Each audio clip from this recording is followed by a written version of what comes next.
आदरणीय धर्म प्रेमी सज्जनों, सादर नमस्ते। मैं जेठालाल विश्वकर्मा आप सभी का हार्दिक स्वागत करता हूँ। कहानी मुंशी प्रेमचंद जी की। कहानी का शीर्षक है शांति, भाग 2। जून में विवाह हो गया। गोपा ने बहुत कुछ दिया और अपनी हैसियत से बहुत ज़्यादा दिया, लेकिन फिर भी उसे संतोष ना था। आज सुन्नी के पिता होते तो ना जाने क्या करते, बराबर रोती रही। जाड़ों में फिर दिल्ली गया। मैंने समझा था अब गोपा सुखी होगी। लड़की का घर और बर दोनों आदर्श हैं। गोपा को इसके सिवा और क्या चाहिए, लेकिन सुख उसके भाग्य में ही ना था। मैं अभी कपड़े भी ना उतार नहीं पाया था कि उसने अपना दुखड़ा शुरू कर दिया। भैया, घर द्वार सब अच्छा है, सास ससुर भी अच्छे हैं, लेकिन जमाई निकम्मा निकला। सुन्नी बेचारी रो रो कर दिन काट रही है। तुम उसे देखो तो पहचान ना सको, उसकी परछाई मात्र रह गई है। अभी कई दिन हुए आई हुई थी। उसकी दशा देखकर छाती फटती थी, जैसे जीवन में अपने पथ खो बैठी हो। ना तन बदन की सुध है, ना कपड़े लत्ते की। मेरी सुन्नी की ऐसी दुर्गति होगी, ये तो स्वप्न ने भी ना सोचा था। बिल्कुल गुमसुम हो गई है। कितना पूछा बेटी तुमसे, वो क्यों नहीं बोलता, किस बात पर नाराज है, लेकिन कुछ जवाब नहीं देती। वह आँखों से आंसू बहते रहते हैं। मेरी सुन्नी कुएं में गिर गई। मैंने कहा, तुमने उनके घर वालों से पता नहीं लगाया क्या? लगाया क्यों नहीं भैया, सब हाल मालूम हो गया। लड़का चाहता है मैं चाहे जिस राह जाऊं, सुन्नी मेरी पूजा करती रहे। सुन्नी भला ऐसे क्यों सहने लगी? उसे तो तुम जानती हो कितनी अभिमानी है।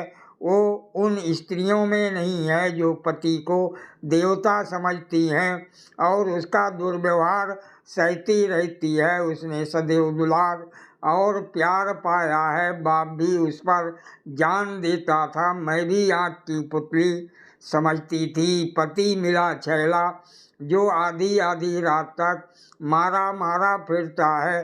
दोनों में क्या बात हुई ये कौन जान सकता है, लेकिन दोनों में कोई गांठ पड़ गई है।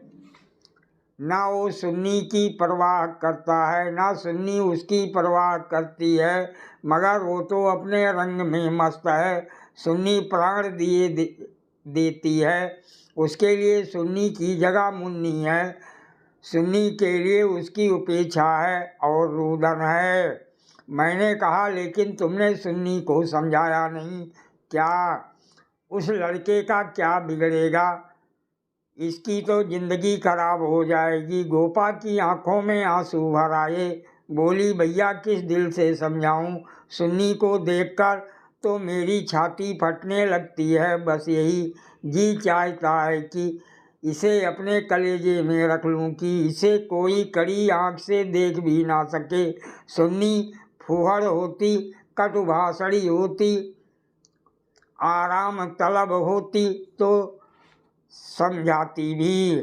क्या ये समझाऊं कि तेरा पति गली गली में मुंह काला करता फिरे, फिर भी तू उसकी पूजा किया कर। मैं तो खुद ये अपमान ना सह सकती। स्त्री पुरुष से विवाह की पहली शर्त ही है कि दोनों 16 आने एक दूसरे के हो जाएं। ऐसे पुरुष तो कम हैं जो स्त्री को जी भर भी विचलित होते देखकर शांत रह सकें, पर ऐसी स्त्रियां बहुत हैं जो पति को स्वच्छंद समझती हैं। सुन्नी उन स्त्रियों में नहीं है। वो अगर आत्मसमर्पण करती है तो आत्मसमर्पण चाहती भी है, और यदि पति में ये बात ना हुई तो वो उससे कोई संपर्क ना रखेगी, चाहे उसका सारा जीवन रोते रोते कट जाए। ये कहकर गोपा भीतर गई और एक श्रृंगार दान लाकर उसके अंदर के आभूषण दिखाती हुई बोली, सुन्नी इसे अब की यहीं छोड़ गई, इसीलिए आई थी। ये वो गहने हैं जो मैंने ना जाने कितने कष्ट सहकर बनवाए थे।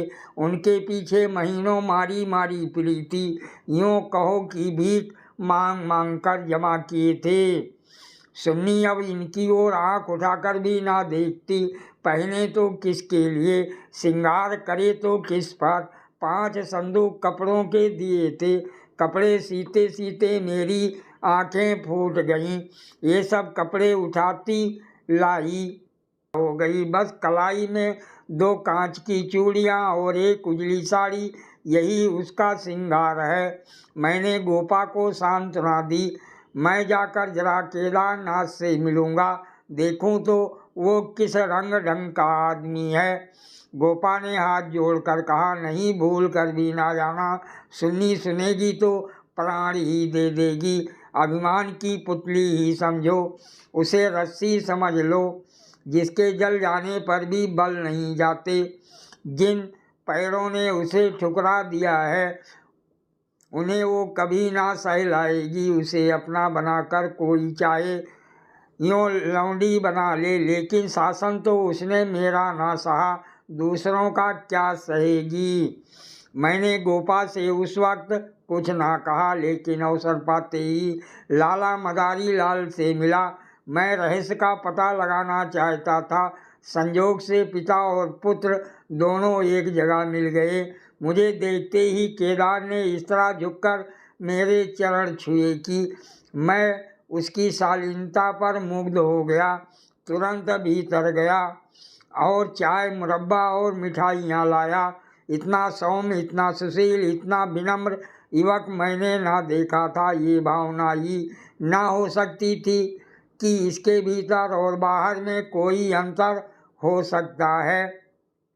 जब तक रहा सिर झुकाए बैठा रहा। दुष्टता तो उसे छू भी नहीं गई थी। जब केदार टेनिस खेलने चला गया तो मैंने मदारी लाल से कहा, केदार बाबू तो बहुत सा चरित्र जान पड़ते हैं, फिर स्त्री पुरुष में इतना मनोमालिन्य क्यों हो गया है। मदारी लाल ने एक क्षण विचार करके कहा, इसका कारण इसके सिवा और क्या बताऊं कि दोनों अपने माँ बाप के लाडले हैं और प्यार लड़कों को अपने मन का बना देता है। मेरा सारा जीवन संघर्ष में कटा, अब जाकर जरा शांति मिली है। भोग विलास का कभी अवसर ना मिला। दिन भर परिश्रम करता था, संध्या को पढ़कर सो रहता था। स्वास्थ्य भी अच्छा ना था, इसलिए बार बार ये चिंता सवार रहती थी कि कुछ संचय कर लूँ, ऐसा ना हो कि मेरे पीछे बाल बच्चे भीख मांगते फिरें। नतीजा ये हुआ कि इन महाशय को मुफ्त का धन मिला, सनक सवार हो गई, शराब उड़ने लगी, फिर ड्रामा खेलने का शौक हुआ। धन की कमी थी ही नहीं, उस पर माँ बाप के अकेले बेटे, इसकी प्रसन्नता ही हमारे जीवन का स्वर्ग थी। पढ़ना लिखना तो दूर रहा, विलास की इच्छा बढ़ती गई, रंग और गहरा हुआ। अपने जीवन का ड्रामा खेलने लगे। मैंने ये रंग देखा तो मुझे चिंता हुई, सोचा ब्याह कर दूँ, ठीक हो जाएगा। गोपा देवी का पैगाम आया तो मैंने तुरंत स्वीकार कर लिया। मैं सुन्नी को देख चुका था, सोचा ऐसी रूपवती स्त्री पाकर इसका मन स्थिर हो जाएगा, पर वो भी लाडली लड़की थी, हठीली, अबोध, आदर्शवादिनी। सहिष्णुता तो उसने सीखी ही ना थी। समझौते का जीवन में क्या मूल्य है, इसकी उसे खबर ही नहीं। लोहा लोहे से लड़ गया, वो अभिमान से इसे पराजित करना चाहती है। ये उपेक्षा से यही रहस्य है। और साहब, मैं तो बहू को ही अधिक दोषी समझता हूँ। लड़के तो पराया मनचले होते ही हैं, लड़कियां स्वभाव से ही सुशीला होती हैं और अपनी जिम्मेदारी समझती हैं। इनकी सेवा, त्याग और प्रेम ही उनका अस्त्र है, जिससे वह पुरुष पर विजय पाती हैं। उसमें ये पूर्ण है ही नहीं। डोंगा कैसे पार होगा ईश्वर ही जाने। सहसा सुन्नी अंदर से आ गई, बिल्कुल अपने चित्र की रेखा सी, मानो मनोहर संगीत की प्रतिध्वनि हो। कुंदन तपकर भस्म हो गया था। मिटती हुई आशाओं का इससे अच्छा चित्र नहीं हो सकता। उलाहना देती हुई बोली, आप ना जाने कब से बैठे हुए हैं, मुझे खबर तक नहीं, और शायद आप बाहर ही बाहर चले भी जाते। मैंने आंसुओं के बेग को रोते हुए कहा, नहीं सुन्नी, ये कैसे हो सकता था, तुम्हारे पास आ ही रहा था, तुम स्वयं आ गई। मदारीलाल कमरे से बाहर अपनी कार की सफाई कराने लगे। शायद मुझे सुन्नी से बातचीत करने का अवसर देना चाहते थे। सुन्नी ने पूछा, अम्मा तो अच्छी तरह से हैं क्या? हाँ अच्छी हैं, तुमने अपनी ये गत क्या बना रखी है? मैं तो बहुत अच्छी तरह से हूँ। ये बात क्या है तुम लोगों में, ये क्या अनबन है? गोपा देवी प्राण दिए डालती है, तुम खुद मरने की तैयारी कर रही हो, कुछ तो विचार से काम लो। सुन्नी के माथे पर बल पड़ गए। आपने नायक ये विषय छेड़ दिया चाचा जी। मैंने तो यह सोचकर अपने मन को समझा लिया कि मैं अभागिन हूँ, बस इसका निवारण मेरे बूते से बाहर है। मैं उस जीवन से मृत्यु को कहीं अच्छा समझती हूँ जहाँ अपनी कदर ना हो। मैं व्रत के बदले में व्रत चाहती हूँ। जीवन का कोई दूसरा रूप मेरी समझ में नहीं आता। इस विषय में किसी तरह का समझौता करना मेरे लिए असंभव है। नतीजे की मैं परवाह नहीं करती, लेकिन नहीं चाचा जी, इस विषय में अब कुछ ना कहिए, नहीं तो मैं चली जाऊंगी। आखिर सोचो तो, मैं सब सोच चुकी और तय कर चुकी।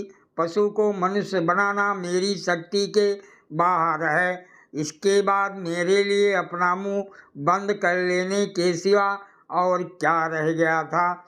मई का महीना था, मैं मंसूरी गया हुआ था। गोपा का तार पहुंचा, तुरंत आओ, जरूरी काम है। मैं घबरा गया, लेकिन इतना निश्चित था कि कोई दुर्घटना नहीं हुई। दूसरे ही दिन दिल्ली जा पहुंचा। गोपा मेरे सामने आकर खड़ी हो गई, निस्पद, मूक, निष्प्राण, जैसे तपेदिक की रोगी हो। मैंने पूछा, कुशल तो है? मैं तो घबरा उठा था। उसने बुझी हुई आंखों से देखा और बोली, सच, सुन्नी तो कुशल है। हाँ अच्छी तरह से है, और केदारनाथ वो भी अच्छी तरह से हैं। तो फिर माजरा क्या है? कुछ तो नहीं? तुमने तार दिया और कहती हो कुछ तो नहीं। दिल घबरा रहा था, इसलिए तुम्हें बुला लिया। सुन्नी को किसी तरह समझाकर यहाँ लाना है। मैं तो सब कुछ करके हार गई। क्या इधर कोई नई बात हो गई? नई तो नहीं है, लेकिन एक तरह से नई समझो। केदार एक एक्ट्रेस के साथ कहीं भाग गया। 1 सप्ताह से उसका कहीं पता नहीं है। सुन्नी से कह गया है, जब तक तुम रहोगी घर नहीं आऊँगा। सारा घर सुन्नी का शत्रु हो रहा है, लेकिन वो वहाँ से टलने का नाम नहीं लेती। सुना है केदार अपने बाप के दस्तखत बनाकर कई हजार रुपए बैंक से ले गया है। तुम सुन्नी से मिली थी? हाँ 3 दिन से बराबर जा रही हूँ। वो नहीं आना चाहती तो रहने क्यों नहीं देती? वहाँ वो घुट घुट कर मर जाएगी। मैं उन्हीं पैरों लाला मदारी के घर चला। हालांकि मैं जानता था कि सुन्नी किसी तरह न आएगी, मगर वहां पहुंचा तो देखा कोहराम मचा हुआ है। मेरा कलेजा धक से रह गया। वहां तो अर्थी सज रही थी। मोहल्ले के सैकड़ों आदमी जमा थे। घर में हाय हाय की क्रंदन ध्वनि आ रही थी। वो सुन्नी का शव था। मदारीलाल मुझे देखते ही मुझसे उन्मत्त की भांति लिपट गए और बोले, भाई साहब मैं तो लुट गया। लड़का भी गया, बहू भी गई, जिंदगी ही गारत हो गई। मालूम हुआ कि जब से केदार गायब हो गया था, सुन्नी और भी ज़्यादा उदास रहने लगी थी। उसने उसी दिन चूड़ियाँ तोड़ डाली थी और मांग का सिंदूर पोंछ डाला था। सास ने जब आपत्ति की तो उनको अपशब्द कहे। मदारी लाल ने समझाना चाहा तो उन्हें भी जली कटी सुनाई। ऐसा अनुमान होता था उन्माद हो गया है। लोगों ने उससे बोलना छोड़ दिया था। आज प्रातःकाल जमुना स्नान करने गई। अंधेरा था, सारा घर सो रहा था, किसी को नहीं जगाया। जब दिन चढ़ गया और बहू घर में ना मिली तो उसकी तलाश होने लगी। दोपहर को पता लगा कि जमुना गई है। लोग उधर भागे, वहाँ उसकी लाश मिली। पुलिस आई, शव की परीक्षा हुई, अब जाकर शव मिला है। मैं कलेजा थाम कर बैठ गया। हाय, अभी थोड़े दिन पहले जो सुंदरी पालकी पर सवार होकर आई थी, आज वो 4 के कंधे पर जा रही है। मैं अर्थी के साथ हो लिया और वहाँ से लौटा तो रात के 10 बज गए थे। मेरे पाँव काँप रहे थे। मालूम नहीं ये खबर पाकर गोपा की क्या दशा होगी, प्राण अंत ना हो जाए। मुझे यही भय हो रहा था। सुन्नी उसकी प्राण थी, उसके जीवन का केंद्र थी। उस दुखिया के उद्यान में यही एक पौधा बच रहा था। उसे वो हृदय रक्त से सींचकर पाल रही थी। उसके बसंत का सुनहरा सपन ही उसका जीवन था। उसमें कोपलें निकलेंगी, फूल खिलेंगे, फल लगेंगे, चिड़िया उसकी डालियों पर बैठकर अपने सुहाने राग गाएंगी। किंतु आज निष्ठुर नियति ने उस जीवन सूत्र को उखाड़ कर फेंक दिया और अब उसके जीवन का कोई आधार न था। वो बिंदु ही मिट गया था जिस पर जीवन की सारी रेखाएं आकर एकत्र हो जाती थीं। दिल को दोनों हाथों से थामे मैंने जंजीर खटखटाई। गोपा एक लालटेन लिए निकली। मैंने गोपा के मुख पर एक नए आनंद की झलक देखी। मेरी शोक मुद्रा देखकर उसने मातृवत प्रेम से मेरा हाथ पकड़ लिया और बोली, आज तो तुम्हें सारे दिन रोते ही कटा। अर्थी के साथ बहुत से आदमी रहे होंगे। मेरे जी में भी आया कि चलकर सुन्नी का अंतिम दर्शन कर लूं, लेकिन मैंने सोचा आज सुन्नी ही ना रही तो उसकी लाश में क्या रखा है। मैं विस्मय से गोपा का मुंह देखने लगा तो इसे ये शोक समाचार मिल चुका है। फिर भी ये शांति और ये अविचल धैर्य। बोला, अच्छा किया ना गई, रोना ही तो था। हाँ और क्या, रोती यहाँ थी, लेकिन तुमसे सच कहती हूँ दिल से नहीं रोई। ना जाने कैसे आंसू निकल आए। मुझे तो सुन्नी की मौत से प्रसन्नता हुई। दुखिया अपनी मान मर्यादा लिए संसार से विदा हो गई, नहीं तो ना जाने क्या क्या देखना पड़ता। इसलिए और भी प्रसन्न हूँ कि उसने अपनी आन निभा दी। स्त्री को जीवन में प्यार ना मिले तो उसका अंत हो जाना ही अच्छा है। तुमने सुन्नी की मुद्रा देखी थी, लोग कहते हैं ऐसा जान पड़ता था मुस्कुरा रही है। मेरी सुन्नी सचमुच देवी थी। भैया, आदमी इसलिए थोड़े ही जीना चाहता है कि रोता रहे। जब मालूम हुआ कि जीवन में दुख के सिवा और कुछ नहीं है तो आदमी जीकर क्या करे, किस लिए जिए। खाने और सोने और मर जाने के लिए। ये मैं नहीं कहती कि मुझे सुन्नी की याद ना आएगी और मैं उसे याद करके रोऊंगी, नहीं, लेकिन वो शोक के आंसू ना होंगे, हर्ष के आंसू होंगे। बहादुर बेटे की माँ उसकी वीरगति पर प्रसन्न होती है। सुन्नी की मौत से क्या कुछ कम गौरव है।